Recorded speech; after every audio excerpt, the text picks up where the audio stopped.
زۆر بەداخەوە من بە ناوی هەموو کاکەیەکانی دەڤەری هەڵەبجەی شەهیدەوە سەری ڕێز و نەوازش لە بەردەم گڵکۆی پیرۆزی مام جەلال دانێن. مام جەلال تاکە سەرکردە بوو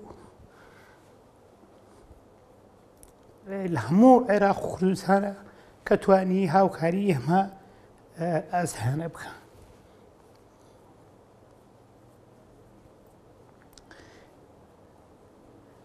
مام جەلال هاوکاریەکانی بۆ ئێمە جێپەنجەی دیارە، جێدەستی دیارە لە هەموو سنووری کاکەیەکانە. هاوکاریکردنی مام جەلال بەڕاستی بۆ کاکەی سەر تا سەری باشوور مەبەستم بە ناوچە دابڕاوەکانیشەوە یا بە ناوچە داگیرکراوەکانیشەوە. تۆ بڕۆ خانەقین هۆڵێکی هەیە ئێستا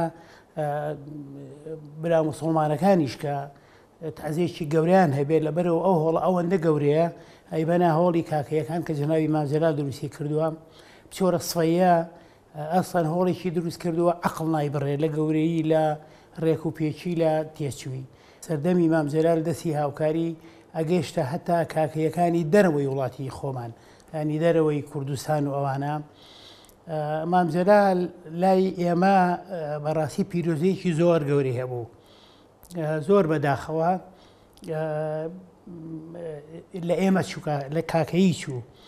هەتا کاکەیەکانی مەسەلا ڕۆژهەڵات پیاوێکی شەخسیەتداری وەکو سەید نەسرەدین زۆر بە حورمەتەوە باسی مام جەلالی کردو، ناوی مام جەلالی ئەبرد و مام جەلالی بەنامە لە نزیکەوە ئەناسی. هەتا کاکەیەکانی دەرەوەمان ئەوانەی کە هەڵگری فکری دۆناودۆنن با بڵێن تەناسخن لە لوبنان لە سووریا لەوانە زۆر پەرۆژ بوون بۆ مردنەکەی، بە تایبەتی ئەوانەی باکوور کە ئێستا لە شاخەکانی قەندیلن و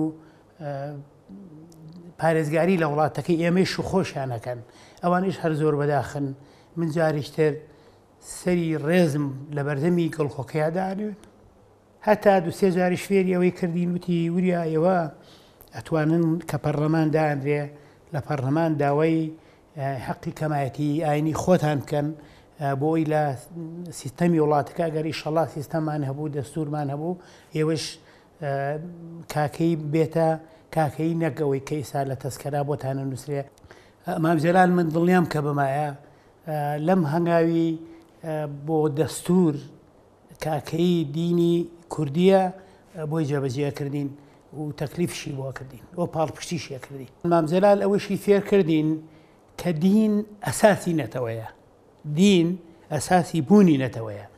مام جەلال زۆر جار نەسیحەتیەوەیە کردین کە ئەی من شارەزای مێژووی ئێوە زیاترم لە خۆتان، بەڕاستی گەورەترین مێژووی کاکەی بوونە چکە زمان ئەساسە، دین ئەساسە.